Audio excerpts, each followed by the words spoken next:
This is the X-Zone Broadcast Network, broadcasting worldwide on broadcast affiliates and satellite program providers, including CNN Broadcast Network, Sirius Satellite Network, Star Media, Good News Radio Network, Angel Broadcast Network, Wiki Broadcast Network, and WPBN TV. For more information on the X-Zone Broadcast Network, visit us at www.xzbn.net.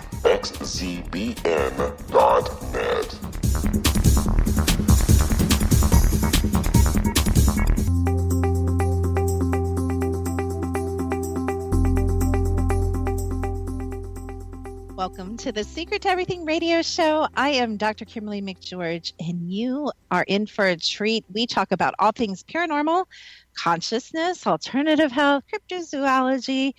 I don't even know what we do not talk about. What don't we talk about, Lori Wynn? We talk about everything. Energy, frequency, sound, light, cryptos, like you said, all the other ones. I was just trying to fill in the blanks. No, that was good.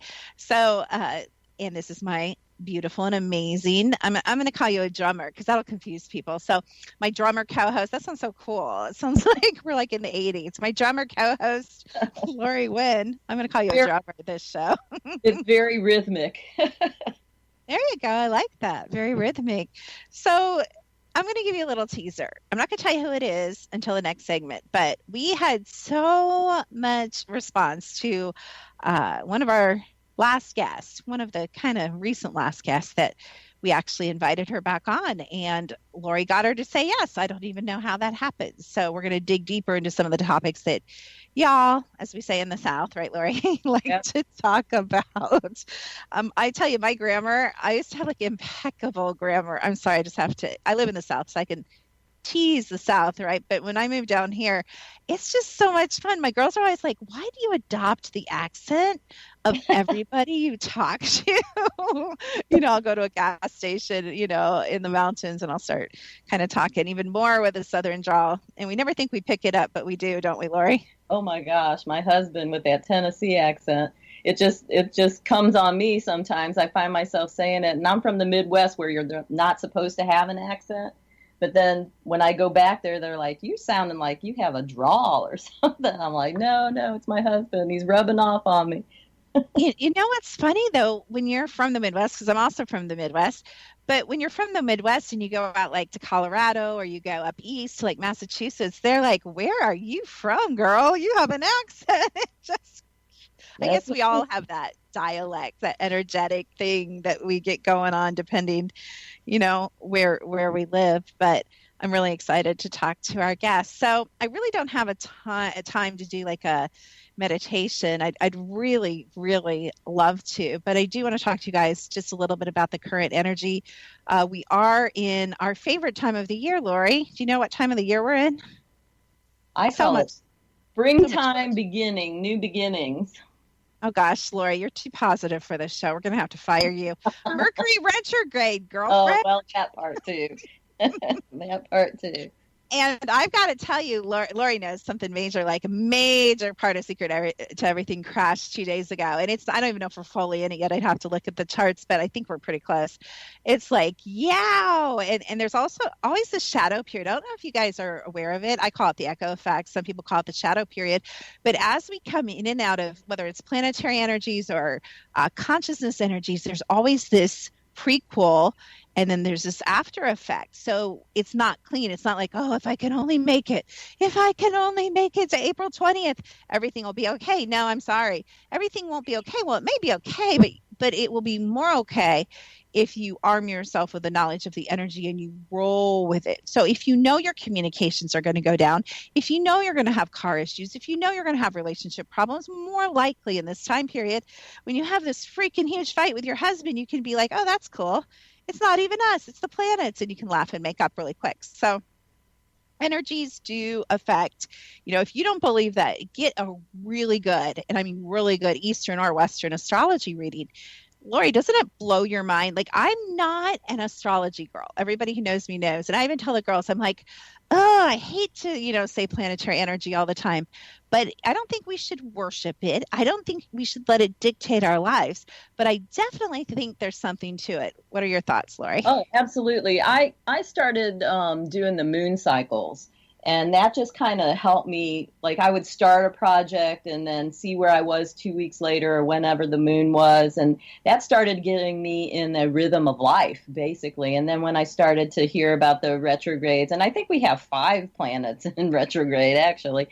I know Venus just came out or whatever, but I don't follow them as close as I do. But when I do know that there's a lot of retrograde in the area and the planets, I start to kind of step back and look inward and reflect more than I would if I was just gung-ho doing things. And that's just my rhythm, I can feel that cadence, I guess, with the planets, and I try to align myself that way because it makes me more productive. Because if I plow through them in a retrograde period, then I end up stepping back anyway because it gets lost. So that's how I feel about it. I think that's great. And I didn't know, you just made me feel a lot better. So thank you. I know we're out of Venus, or we're in the shadow after effect period of Venus. So you just made me feel better, actually, that everything's going so crazy, so good, so bad, so all over. But when we come back, we're going to talk to our surprise guest, right, Lori, right here on The Secret to Everything with Dr. Kimberly and Lori Wynn.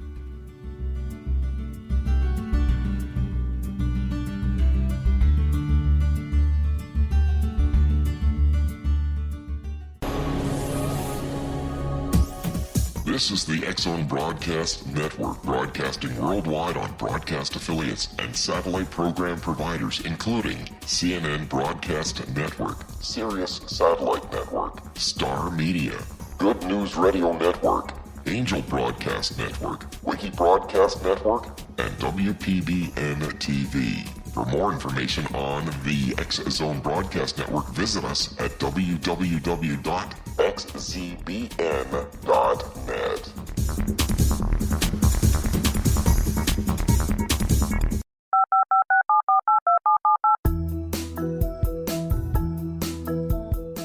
Did you know that when you're on the road with limited data or Wi-Fi, you can still listen to the X-Zone Radio Show with Rob McConnell, The Science of Magic with Guiley, X-1, Dimension X, Space Patrol, and every minute of the X-Zone Broadcast Network by calling 213-401-0080, courtesy of Audio Now. No smartphone, app, or internet needed. It saves your data plan, and it's free if you have unlimited minutes. Call 213-401-0080 to listen on any phone, anytime, anywhere. Remember, 213-401-0080 for the best of the paranormal, parapsychology, and sci-fi radio programming anywhere, 24/7, 365.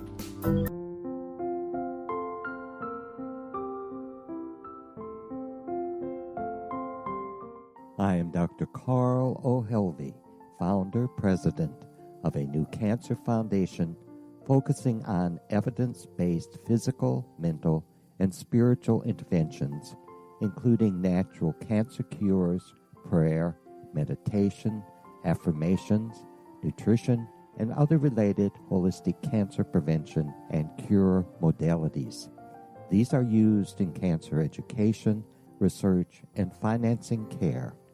I ask for your help to continue this important work by donating at www.holisticcancerfoundation.com.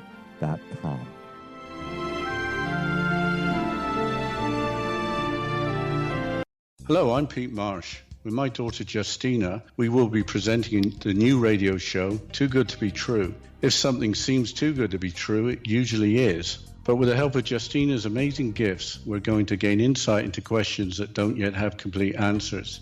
Have you wondered who built Stonehenge and for what reason? Why are crop circles found in the same region as Stonehenge and elsewhere? Are crop circles a hoax, or are they created with technologies that we have little knowledge of?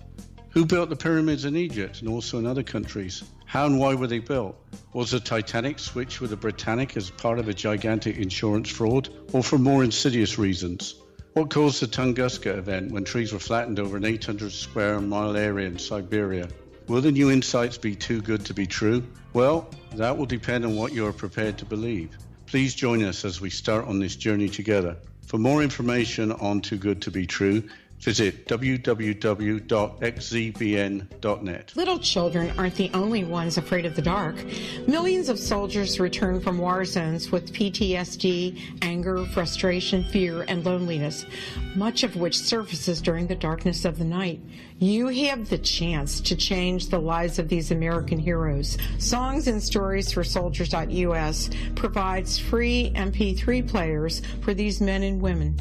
With a list of 3 million songs in 16 different styles, 100,000 audiobooks, and 30,000 old-time radio programs, every veteran can find something to soothe and comfort them at no cost. All our players contain an 8-hour audio program designed to help veterans fall asleep. With 1,500 plus vets now participating, it's our goal to deliver 10,000 audio players this year. Go to our website at songsandstoriesforsoldiers.us.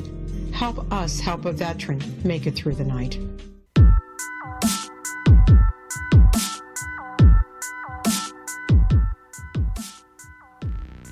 Welcome back to The Secret to Everything. I am Dr. Kimberly McGeorge, and I am here with Lori Wynn. And Lori, I'm going to let you introduce our much requested guest that we have today. Okay. Rosemary Ellen Guiley is the leading expert in paranormal, metaphysical, and spiritual fields. She is the author of more than 60 books. She researches afterlife, spirit communications, dreams, entity contact experience, and hauntings. She's been a dream work facilitator since the 1990s and is a board member of the Academy of Spiritual Consciousness, a founding member of the Afterlife Research and Education Institute, and a former board member of the International Association for the Study of Dreams. Boy, she is a knowledgeable woman. Let's welcome Rosemary Ellen Guiley. Welcome to the show. Did we lose her, Lori? No. Hello. There she is. Sorry, Hi, Rosemary. Welcome Yes, to the I'm show. here. I'm so glad to be back. Oh, we're so glad to have you back. Thank you so much for being here. I just want to, I'm going to strip a little glamour from you. I'm sorry, Rosemary. I just have to do it. I am actually a board member of a couple things, and I just want to say, yes, it's an honor being a board member, but that just means you do most of the work, right, Rosemary? Well, some of these organizations, they do take up a lot of time. Yes. I've always participated in organizations that I felt were, first of all, I liked their goals and the work they were doing and felt I could make a meaningful contribution. And also that it would be beneficial for me to have that association as well. And, it varies organization to organization, but yes, the board members do get stuck with the grunt work. Yeah, I just think it's funny because my girls are like, oh, congratulations, you got on this board. I'm like, don't congratulate me. It just means I'm still dumb. I'm just teasing you. But you've written this magical, wonderful book called Dream Messages from the Afterlife, Visits from the Dead. And I'm curious, Rosemary, we talked about it on a previous show. So if you guys didn't hear her first show that she did with us, please look that up because we kind of talk about a lot in there and it's a good kind of a prerequisite for this. But have you had any personal experiences with dreams, the afterlife, the dead, any of the things that you talk about in your book? Have you had any personal stories that have happened to you? I have indeed, Kimberly, and my first experience with a dream visit from the dead was with my father, and it did propel my research in this direction. At the time it happened, which was in the early 80s, I was already interested in these topics, and I was writing about them and from one perspective or another. But my father's death, and Dad and I were very close, and the dream visit that I shared with him after his death really galvanized a lot of my energy in the direction of metaphysics. And Dad died on an operating table, and so I did not have the opportunity to be with him when he passed. He had died of an aneurysm. And I was in New York, and he was in Seattle, very far away. And, many people are in these circumstances where our friends and family members pass away suddenly, and we get the news in a phone call. And, of course, it's devastating. And people usually, they would like some sort of final goodbye or closure or something. That's definitely part of the grieving process. Well, I never expected that I would have a reunion with my father in dreams. But about 2 weeks after he passed, I had a very intense lucid dream. There are certain hallmarks of these visitation dreams which are different from ordinary dreaming, and many people feel that they are just as real as waking consciousness, and that's how I felt in this dream. And I was back in Seattle. I was sitting in the living room of my parents' house, and I was in a chair, an easy chair, and Dad was in another easy chair, and we were looking at each other. And my mother was in the house but not present in the dream. And I'm looking at Dad, knowing that he's dead. And then I also know in the dream that Dad knows he's dead, and that Dad knows that I know he's dead. And I speak up and I say, Dad, what are you doing here? You can't be here. You're dead. And he starts to tell me about this is an unfinished business dream. All the things that, were left undone at the time, he died. Dad was in his 70s, but he was a very active man, and none of us ever pass over with our calendar complete. And so Dad was, he had a lot of things in the works. And so I have this conversation with him in the dream, and I do not remember the details of the conversation. And in fact, I think it was not important to remember the details, but just that a certain conversation took place where I tried to persuade Dad that he should just let it all go, and he had to move on because he was in the afterlife now, and so he just had to let that earthly stuff go. And at the end of the dream, I see him looking like he's making some kind of transition. I see him going, he's in a long line of people, and they're going into like a big building. And these are common images in afterlife and even near-death dreams where there's some sort of barrier or people going into a place that is not accessible to the living. And I had the feeling that Dad was going to work because that's the kind of guy he was. He liked to be busy.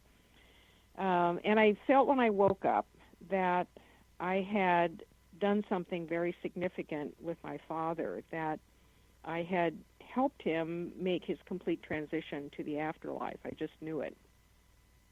Well, I didn't talk about the dream, and this is very true with a lot of people. They're afraid other people are going to say they're crazy, or it's wish fulfillment, or it didn't really happen, and so they don't talk about it because they don't want to be ridiculed, and they also don't want to lose the power of the experience. Well, several years later, I was visiting my mom, and we were talking about Dad. And she mentioned, now Mom was very psychic. She had lots of visitations and precognitive dreams and whatnot. And she said, for 2 weeks after Dad died, I knew he was here in the house. And she went on to tell me that she could feel his presence in the house. And it was an electrical, even a luminescent presence. And she knew exactly where he was in the house. She would come in from the outside, and she would know that he was in a certain room. She couldn't understand why he was still in the house 2 weeks after he died. And then she said, and all of a sudden, he went away. Well, that's when I had this dream with my father. It was 2 weeks after he died. And I never told my mother that dream experience, but I shared it with her then. And to me, that was validation that I had indeed had a genuine encounter in the dream state with my father pertaining to his transition to the afterlife. That's so beautiful. I love that. We have the real ghost whisperer, one of them. That's like totally, and I know that they base that on stories from different people, and especially one man's life. But so that is a very common experience. And I love that I don't think you needed that validation, Rosemary, but I love that you got it anyway. I never get tired as long as I've been actively using my abilities. I never get tired of validation. I think that's so beautiful that your mother and you both had validation of your experiences. It is, and a lot of times we don't get, the good housekeeping seal of approval on something like that. That's but so true. You just kind of have to intuit it yourself. It's in, when we were talking in the earlier show that we all did together, I made comments about a personal truth, that a lot of these experiences become part of our personal truth. And so we have to define that personal truth in order to hold the power of the experience and be able to integrate something from that experience into our consciousness and lives. And that's the way it is with afterlife dreaming. But they are very, very powerful experiences, and there is often tactile sensations. That is, there is touching of the person who's dead. They feel very lifelike and solid. They're breathing. Wow. They don't talk verbally. However, it's telepathic communication. And that is, I would say, in accounts almost 100%.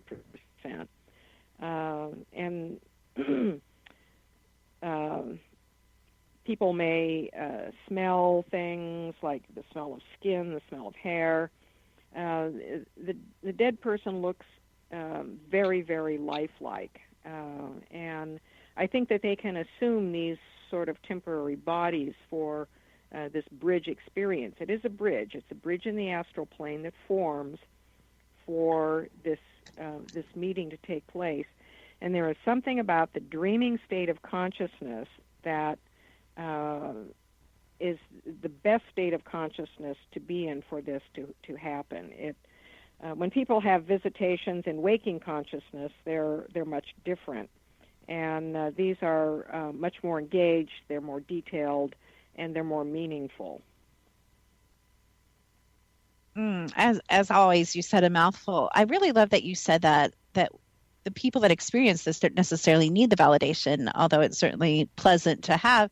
I've experienced it, and I am going to go here with you because you did mention this word. So I am going to go here in one of these segments with you in this show. But, I've had a lot of face-to-face experiences with we'll call them elementals, with the cryptozoology creatures. And it's funny because I used to be a member, Rosemary and Lori, of many, many, many crypto groups, and I'm considered somewhat of, which I don't consider myself because I'm always learning, an expert. But I used to belong to a lot of these and talk to a lot of people and take pictures and go on hunts and, the whole thing. And there came a point where I kind of stopped and I'm like, you know what? I don't need any validation. I don't need to see someone else's pictures. I don't need to, and I'm not saying it's not fun. I don't need to hear someone else's stories, because my experience, and you know what I'm going to say, Rosemary, was so undeniable when you are face to face with a flesh and blood creature that is giant, that makes noises and smells a certain way, and you can see the individual hairs and you can describe it in vivid detail.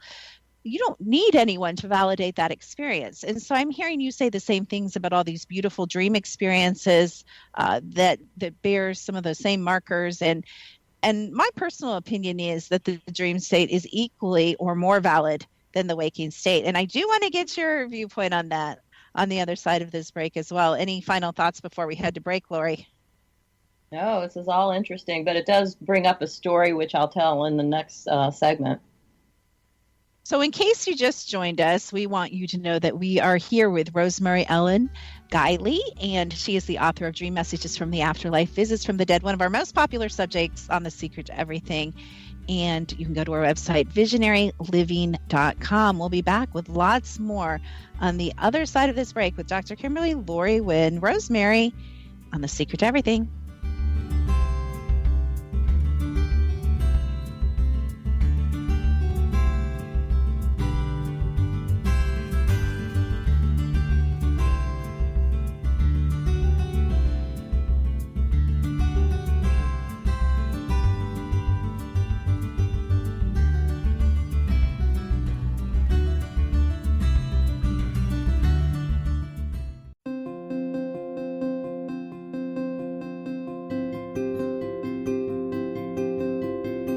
Dreams are our personal gateways into infinite wisdom. Don't miss shamanic counselor and indigenously trained dream decoder Sandra Corcoran's inspiring book, Shamanic Awakening Between the Dark and the Daylight. This remarkable work chronicles Sandra's 35 years of experience with diverse wisdom keepers and her initiations throughout the Americas and across the British Isles, Turkey, Greece, and Egypt. Sandy's knowledge of symbology, psychology, and myth influence her dream blog and workshops. Sandy offers private tarot readings, international journeys, a meditative CD, as well as her book, Shamanic Awakening, to encourage you as you navigate this earth walk, creating a deeper connection to yourself and all that is. Find this and more at Sandy's website, starwalkervisions.com.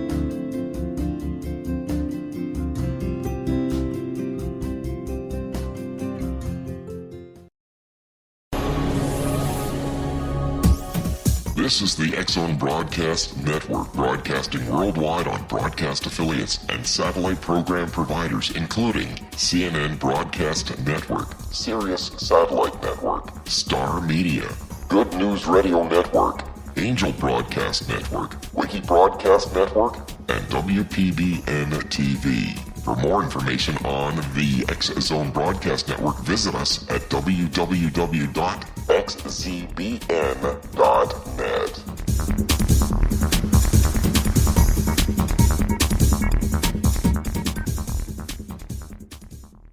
How would you like to be able to read other people's minds? Well, the next best thing is here. When you know how to read a person's name, you know how the person thinks, feels, and behaves.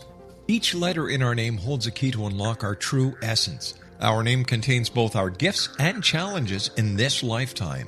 Mnemology science discovers personality secrets hidden in the placement of the letters of our names, including the first and last impression people remember about us. Sharon shows us how to interpret the arrangement of letters as outlined in her book, Know the Name, Know the Person. Sharon Lynn Wyeth created mnemology science after 18 years of research and testing her theories, and has supported thousands of people around the world in understanding themselves and others better. You'll enjoy Sharon's unique teachings as she shares her system to learn the gifts behind your given birth name. Even if you don't like your birth name, there are jewels in this book.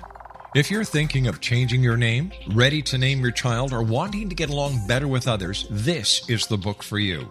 If you'd like to improve your relationships and change your life for the better, get the book today, Know the Name, Know the Person, or visit www.knowthename.com. That's www.knowthename.com.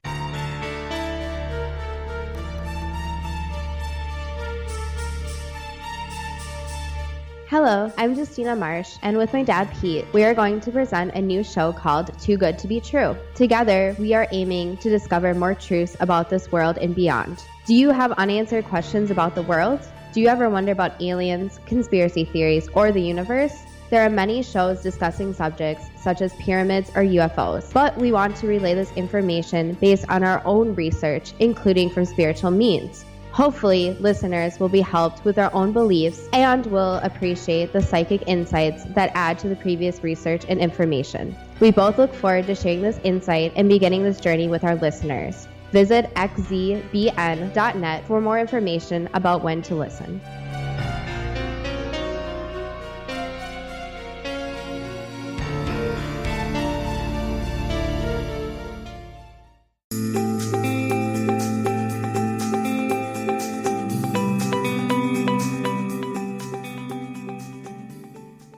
are joining The Secret to Everything. I am Dr. Kimberly McGeorge, and I am here with the beautiful and amazing, talented, and conversational Lori Wynn. And we have been speaking to the equally beautiful, amazing, talented author of 60 books, extremely prolific.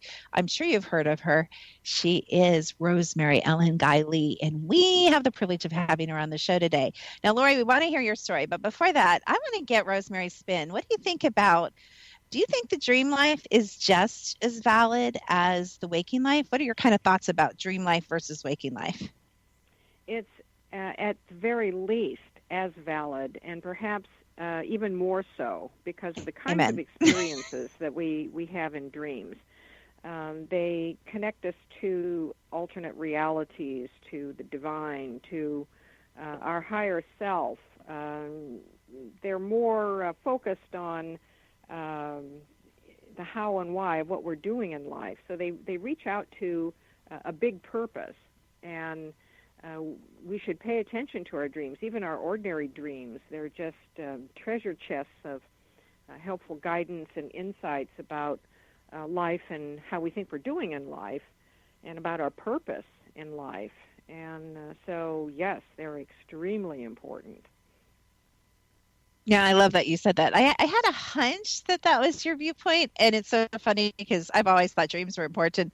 But as I'm getting older and experiencing more and studied more as you and used my abilities more, I've come to the conclusion, and I'll be sharing about this in my next class, that dreams may be more important than our waking life. So I love that you said that too.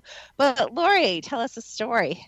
Well, I want to agree with that, because I think dreams make you pay attention, and they bring things to your attention, because the world takes all of it away from us a lot of times, and dreams kind of puts us back into that place. And the example that I wanted to share was in the other show, Rosemary spoke, and in your book, Rosemary, you spoke about the different types of dreams. And I had one, it was a dream that foretold death. And it was at a time where my mom was fighting her battle with cancer, and I was staying with her for a few weeks, and I didn't realize that that was going to be the last 2 weeks of her life. But I had a dream one night. She was alive, and we were all on a boat. My father had passed away a year before her, and that was my first actual dealing with death. I never had anyone close to me die, so I was like in my 50s before anyone close to me died.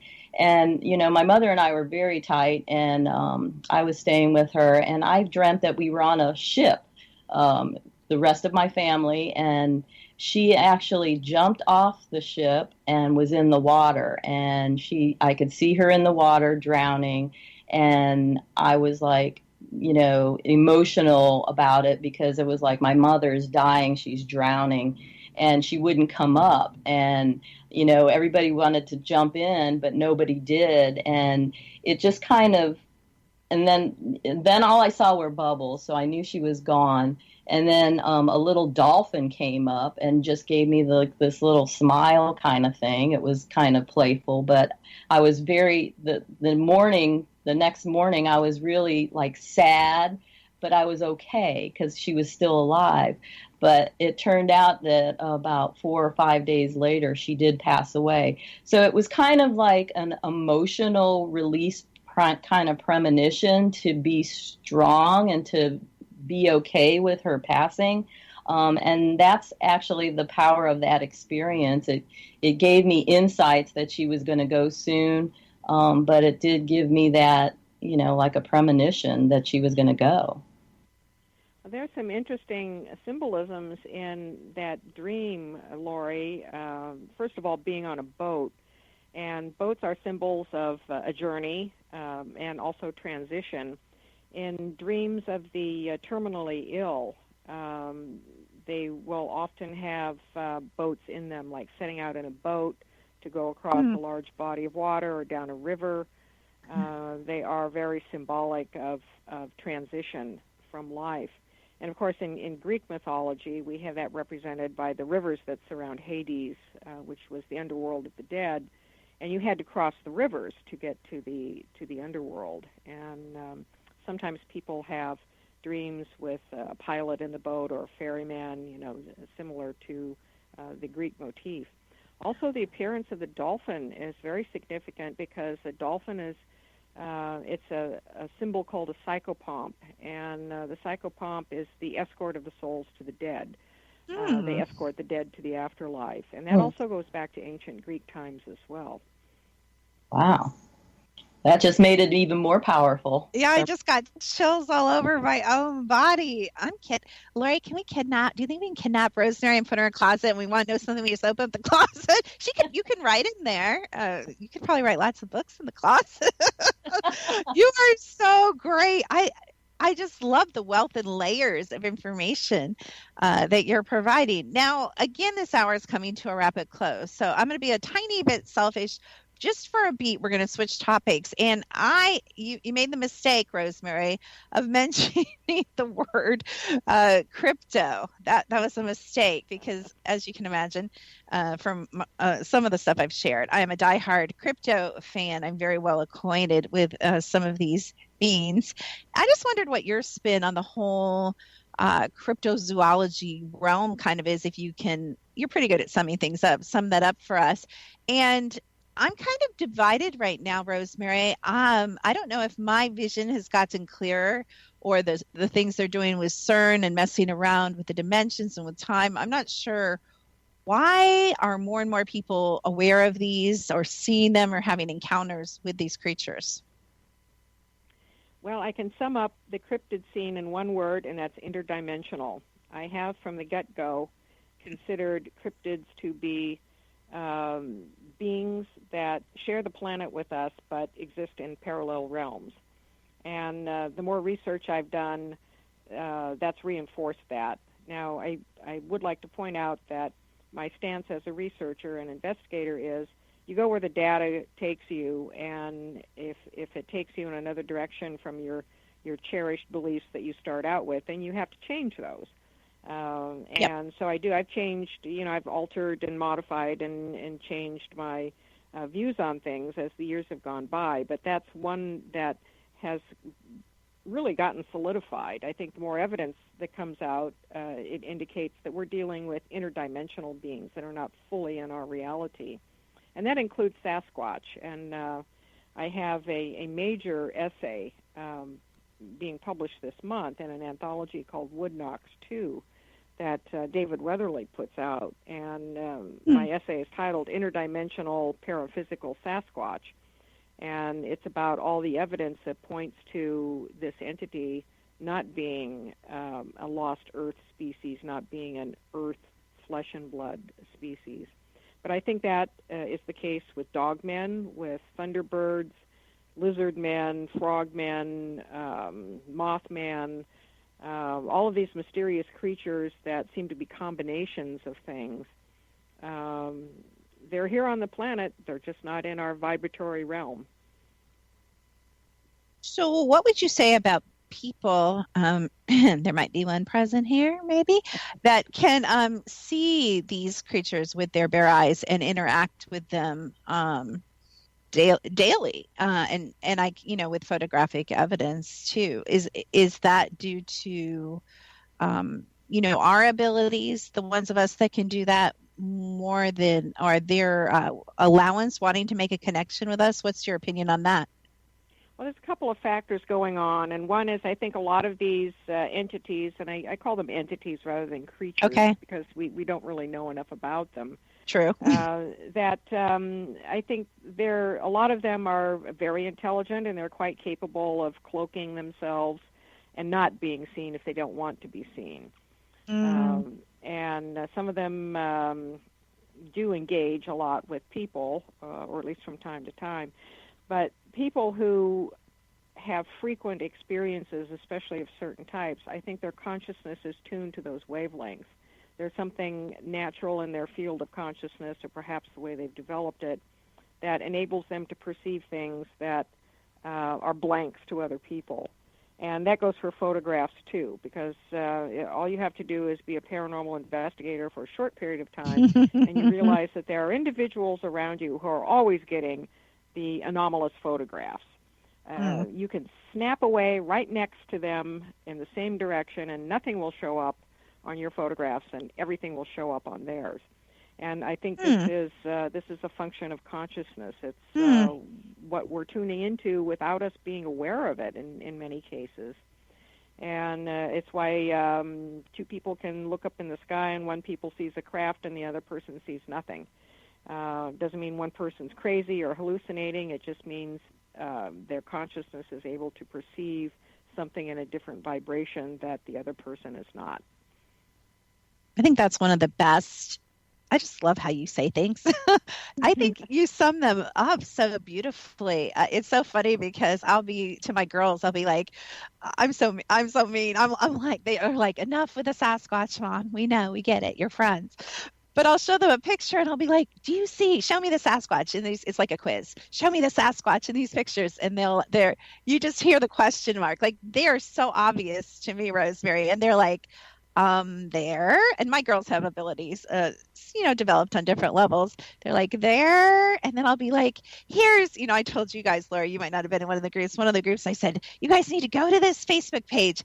And here is the best video example of a cloaked Sasquatch I've ever seen.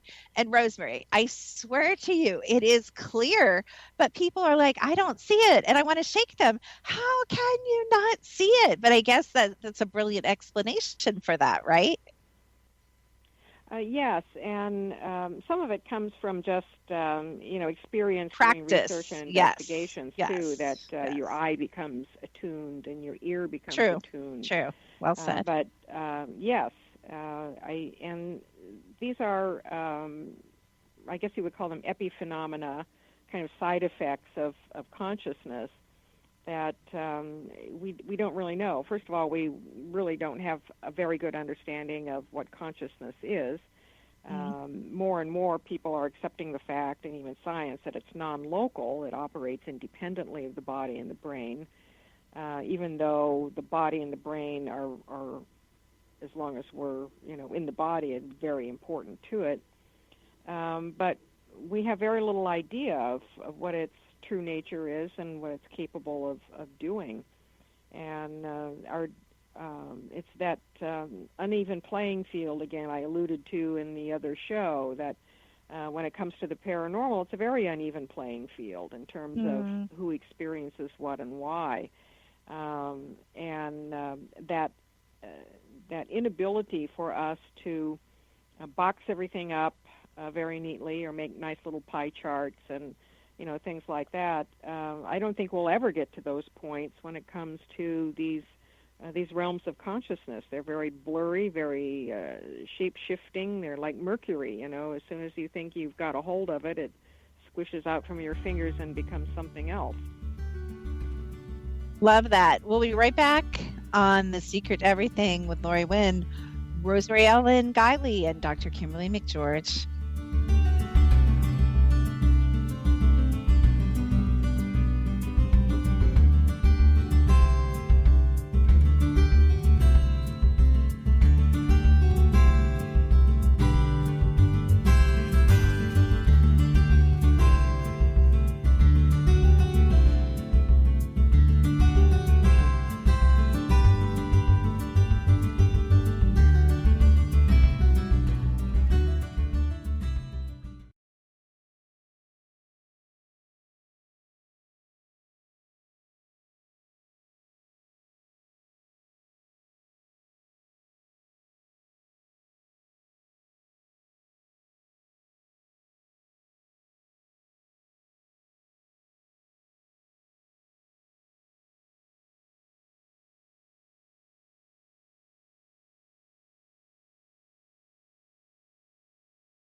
Hi everyone, Rob McConnell here, and I wanted to spend a moment on internet streaming. Everybody has heard about internet streaming, but not many know much about it. Did you know the internet streams just about everything? Movies. From new releases to old classics. TV shows. Almost every show, every episode, and much more. But the question has always been, how do you do it? Well, now, thanks to the folks at 123 Ready TV, I have the answer for you. They have developed a simple program app, 123 Ready TV, that you install on your Windows PC, Android smartphone, or Android tablet that can have you streaming like a pro in less than 5 minutes. You truly won't believe how much is available or how easy it is to do until you try. And for a one-time cost of only $19.99, this product is a real winner. To learn more about 123 Ready TV, visit our website at www.xzbn.net.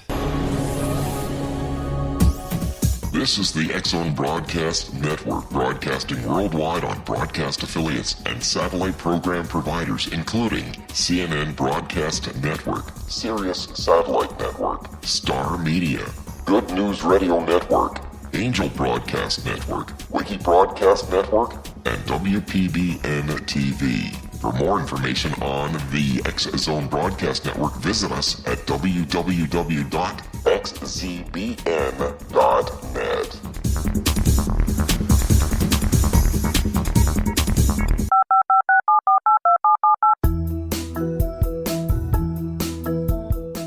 Did you know that when you're on the road with limited data or Wi-Fi, you can still listen to the X-Zone Radio Show with Rob McConnell, The Science of Magic with Guiley, X-1, Dimension X, Space Patrol, and every minute of the X-Zone Broadcast Network by calling 213-401-0080, courtesy of Audio Now.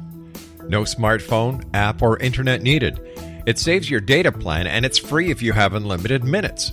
Call 213-401-0080 to listen on any phone, anytime, anywhere. Remember 213-401-0080 for the best of the paranormal, parapsychology, and sci-fi radio programming anywhere, 24/7, 365.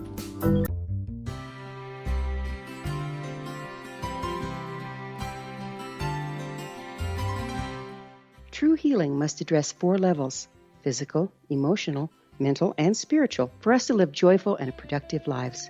We tend to treat 3 of the 4, leaving the spiritual languishing. If you're tired of the same dysfunctional patterns cropping up in your life, Soul Balancing is for you. Trixie Phelps, owner and founder of Soul Balancing, is a naturally gifted energy healer trained in numerous esoteric forms, including shamanism. Trixie has created a powerful modality that safely and effectively clears your energetic field. A soul balancing session can remove interference, heal trauma, and restore your hope. Contact Trixie for a life-changing long-distance session today, www.soulbalancing.world.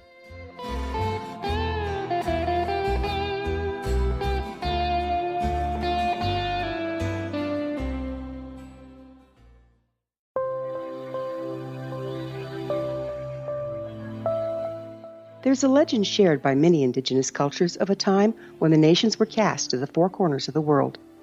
Each nation was given a body of sacred knowledge that held a different portion of the truth to preserve. True reality could not be known until all the nations reunited, combining the information. If a single one was missing, the world could not be reborn and darkness would prevail. The Science of Magic Radio is dedicated to reuniting the sacred knowledge. Fantabulous. With the understanding, none of us has all the answers, paranormal but shows, together haven't we, Lori, we lately? can open new perceptions and possibilities. Amazingly Through our combined interesting vision, to the world me. can be reborn Oh my into gosh! a place you know where what? darkness There is no longer nothing prevails. I like better. Join than me, a Guiley, super and the Science of Magic smart daily on the X-Zone woman. Broadcast And Network, Rosemary, how did you get so xzbn.net, smart? or visit you us at so thescienceofmagic.net. well-spoken. You use the best big words I've ever heard. No wonder everybody loves you and wants you. I want you on my board. I don't even have anything. I'm going to make a board just so I can have you on it. You're so crazy incredible. We love you. Oh, thank you very much, Kimberly. You are just I was a something. debater in school. I was a There you debater, go. So. Oh, you're one of those like me that should have been in our next life, or maybe our past life, or maybe our future life will be attorneys, right, Rosemary? Yeah. Someone told me I would make a good attorney, but it's not the lifestyle for me in this life. Yeah, I hear that. You have a sharp mind. It's just so nice to meet a fellow person like you that just has that sharp mind. And I just love that analytical. You know what I love even more about you? And this is so important for every single person on here, because I was talking to one of my daughters about my other daughter and danger of a mother with multiple children. And I said, you know what my youngest daughter's problem is? I said, she's resistant to change. That is not going to serve her well, as we all know, being older in her life. And I love that you admitted, Rosemary, that you could change your mind. That is often one of the hardest things to change, our programming, our beliefs. And I imagine you've changed your mind many times in your field of research. I have, and sadly, there are many researchers who won't. They become just kind of, I guess you could use the terms ossified and fossilized. Both of them apply. They have a set, a working hypothesis or a set of beliefs, and come hell or high water, that's the way it's going to be, no matter what the evidence is. And science is that way to a point as well. Yes. Unfortunately. But I think we have to be fluid and willing to change our minds. And it's not an admission of being wrong. It's just you come across more evidence, more data, and it leads you in another direction. And it illuminates something that wasn't illuminated before. So I think that's part of it, is that people think that by altering their views, they're admitting that they were wrong in the past. And I don't look at it that way. It's, we explain things. We humans explain things in the terminology and the concepts that are our best estimates at the time. We work with what we've got, and we do our best, and then something comes along and shows us that there's more, or something's different. And so you can imagine what the world would be like if we still believed that the sun traveled around the earth. Well said. I explain it, and Lori may have heard me say this, and I just went through the rules of engagement for my new class, but I said, I'm going to tell you guys something. I only know what I know that I know now, which is exactly what you're saying. There's so many things and so many factors when I come to a conclusion or I teach something, and I want them to know that I am willing to shift and change, and that this material 3 years from now may be obsolete. Maybe I've totally changed my mind based on new information. And I love that you say it's not being wrong. We do only know what's revealed to us and at our state of consciousness and our state of growth and somewhat maturity and age, all of it put together. And it reminds me of when I used to work in a very large, I won't say what, teaching hospital in the heart transplant unit. And they would do these, experiments, Rosemary and Lori, and they would force the data. I don't know which way it was. I think it was both ways sometimes, but they would say, we have to redo it. And I would say, why? Because I had to type up all this stuff. And they're like, I don't want to do that. It was like a pain the first time. This is like major data entry.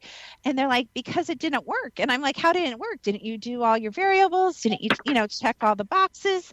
And they're like, well, yeah, but it didn't have the right result. And that's exactly what you're talking about. And that's like what a lot of our medical science and science actually is. But that's what you're talking about, right? It's kind of like forcing the data to meet your preconceived ideas, using cryptozoology for an example. I've actually really changed on that, Rosemary. I used to swear up and down this interdimensional cloaking stuff was absolute, but the evidence proves me wrong, and I have to go with the evidence, so I love that you said that. Well, yes, and there's evidence on both sides of the fence, and I think that, but on the other hand, when you consider shapeshifters, like the jinn, and I think that some of these other dimensional entities are capable of leaving physical trace evidence in this world. Show me a body. When I see an actual Earth carcass or body, then I'll change my thinking. But okay. Nobody's produced one, and I don't think we're going to. But there are footprints? Yes. There are other signs that these things are about in the world. The Jinn are very good at moving things around, and Sasquatch will break tree branches and make lots of loud noises and whatnot. I don't think any of the hair or scat samples are conclusive. First of all, I mean, at best, a lab is going to come back and say, well, I don't know what it is. But that doesn't mean it belongs to Sasquatch. True. When Sasquatch goes to a lab and ponies up some blood and tissue and hair samples for us to have a baseline DNA profile, then we've got something to work with. But we have none. Define Jinn for us. A lot of people are like, Jinn, what you talking about? What's your definition? I have a general idea, but define that for us.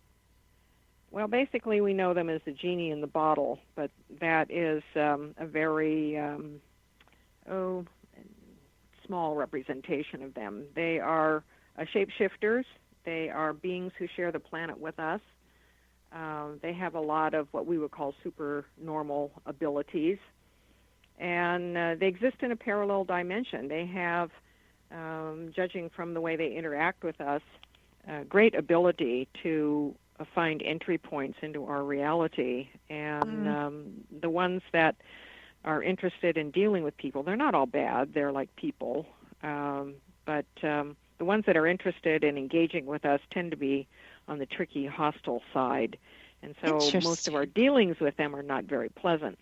But I have been studying them in depth for a good number of years, and I am convinced that they participate in and account for phenomena in every kind of entity experience and spirit experience that we have. And they're shapeshifters. They graft themselves onto things. And there are people on the planet who feel that they account for everything, that demons are just a subset of Jinn, for example. And they may very well be. But in terms of my own research, not going there yet, I can certainly see how it could be possible, but I'm not convinced of it yet. But I do see Jinn footprints, so to speak, everywhere. Every kind of experience we have, the Jinn can be in it. So if someone happened to be standing in their kitchen talking to their daughter and the cupboard opened behind them and they were pelted with plates that broke all over their floor, that could possibly be a Jinn experience. In the broadest sense, yes. But when you have manifestations, there's a reason behind them. And in order to understand what it is that's causing it, you have to find that origin. And that is often a very complex process. So people who look for snap answers, like I've got a shadow person in my house, what do I do about it? Sure. It's like going to a doctor and saying, I've got a pain in my side, Don't examine me. Don't find out anything about my medical history, but tell me what to do about it. And, So people do need to understand that the spirit world and our interfaces with entities are very complex. So what would cause a sudden eruption of poltergeist activity? Well, you'd have to do some investigation before a million things arrive at a working hypothesis. Absolutely. Well, we could talk to you absolutely forever. You are an educated, you are an intelligent, you are a conscious current energy woman, and we appreciate you so much. So tell us how we can get a hold of you. Where can we find you? How can we get your amazing and wonderful books? And what's up next for you? My website is visionaryliving.com, and I've got a lot of articles there. My calendar is up on the site, my upcoming radio shows, free newsletter. I'm also on Facebook, Twitter, Instagram, and soon YouTube. Have a YouTube channel starting up. It's the graphics are being developed now for it. My next events coming up in May. I'm doing a Bigfoot camping adventure in Pennsylvania, and I will be talking on interdimensional Sasquatch. That's going to be in southwestern Pennsylvania. You can go to BigfootCampingAdventure.com to find out about it. It's a charity event, too. And from there, for the rest of the summer, I'm traveling around the country in England. I have conferences, private events, workshops, reading days. It's a real mix of things. We'll find you, Rosemary. We'll find you. Have no fear. Thank you so much for being on The Secret to Everything from Lori and I. And join us next time on The Secret to Everything, sponsored by thesecrettoeverything.com.